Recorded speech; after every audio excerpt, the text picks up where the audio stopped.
that is time-space travel. And I firmly believe that some of those are like that, because the history of the world has been that the wrong individual getting that information can use it for a lot of destructive things.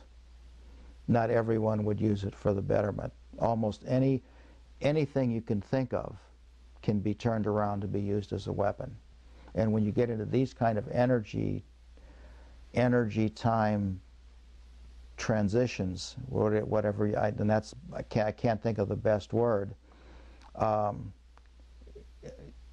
It's what Tom Bearden says, that they could be used to just wipe out whole segments of the population and the Earth, as well as they could be made to liberate us from all dependence on fossil fuels. Well, first of all, the ballistic missile defense system is probably a pipe dream, in the sense that if what it's designed for is that you know where it's coming from. And when we had Russia, there was a 50-50 chance that you knew about where it would be coming from. With the rogue nations we have today, it's absolutely ludicrous. It's the guy who walks in with the briefcase with... Remember that in the 50s, they built a nuclear warhead that fit inside a Sparrow, AIM-7 Sparrow, which has an 8-inch diameter body.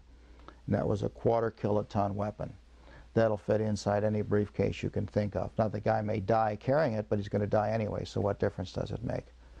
I'm far more afraid of that than... If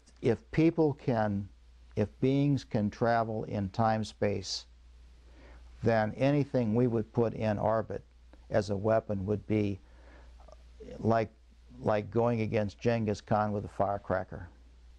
You know, it doesn't make sense. Well, you know, when we talk about zero-point energy, what that means is that when everything comes down to rest, there's still energy left. It's like sea level in the ocean.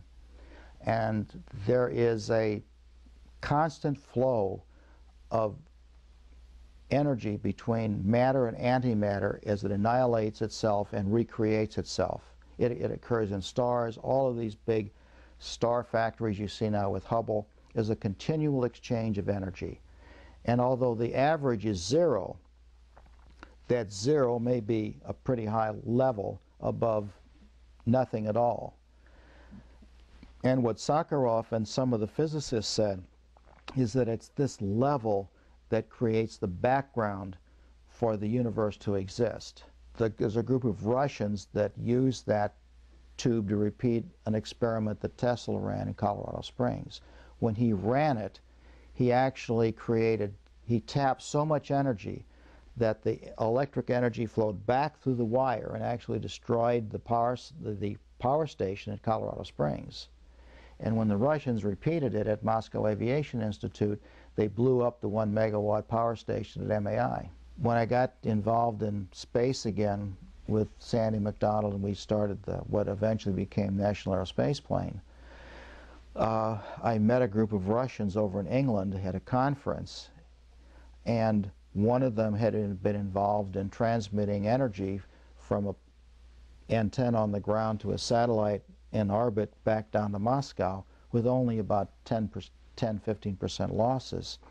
And he said the reason we can do this is a scalar wave projector, and here's what it uses. And he opens up his loose leaf binder and says, now you can't take any pictures of this or make any sketches, just look at it, and lo and behold, there's the tube I saw in Smiljan, Yugoslavia. And this was the antenna that what Caspar Weinberger was saying was the anti-ballistic missile thing. And he told me even then, he says, you know, if you ever go in the building, all you're going to see is an empty concrete building with a couple of cables, because it's not an anti-ballistic missile radar, it's a scalar wave transmitter. And finally, when the DOD got in there, they found an empty concrete building with a couple of wires in it, and he said, they pulled everything out. And Victor says it never was in there. So they actually, he claims he transmitted up to 10 megawatts of power from this station to satellite to Moscow and got about 8.5 to 9 megawatts of power back received in Moscow. So they were on the verge of understanding how you do some of these unconventional things.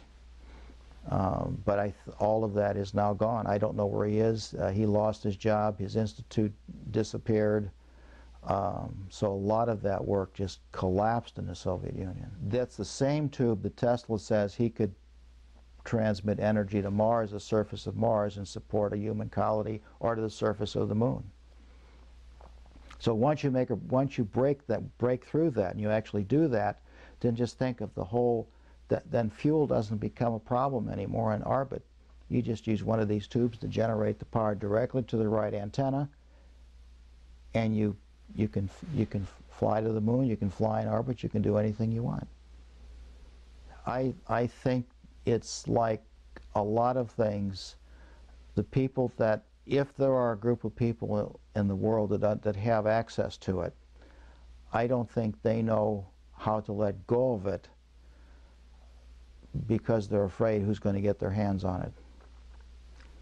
Even though there'd be tremendous benefit to mankind in getting us energy sources that we wouldn't have the problems we have with today, they're also worried about that somebody could take that same energy source and do the equivalent of what they did with the coal, of instead of blowing a hole inside, just obliterating the whole ship. See, it's like trying to describe Casper the friendly ghost. You might see a cartoon of him, but you don't know how big he is, you don't know where his funding comes from, you don't know how many there are, because of the compartmentalization and the oath that people have to take. I mean, I know people today that worked on one of the things that I worked on, that if you asked them, do you recognize this name, they would, even if I can show it to you on the internet. There's some things that have come up recently on the internet where some of the stuff that I was associated with, their names are now on the internet. They would say, no, I have no idea what you're talking about. In their 70s now. But they still absolutely would never admit that they even know what you're talking about. So you don't know. You have no idea.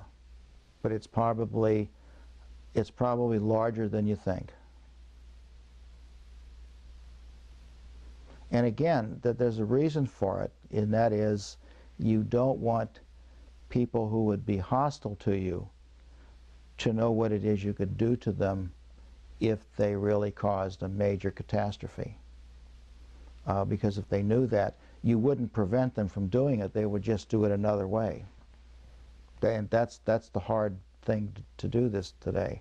I mean, who would ever think in Japan that a group of Japanese citizens, who are normally the most controlled individuals you've ever seen, would release sarin gas in their underground metropolitan train system?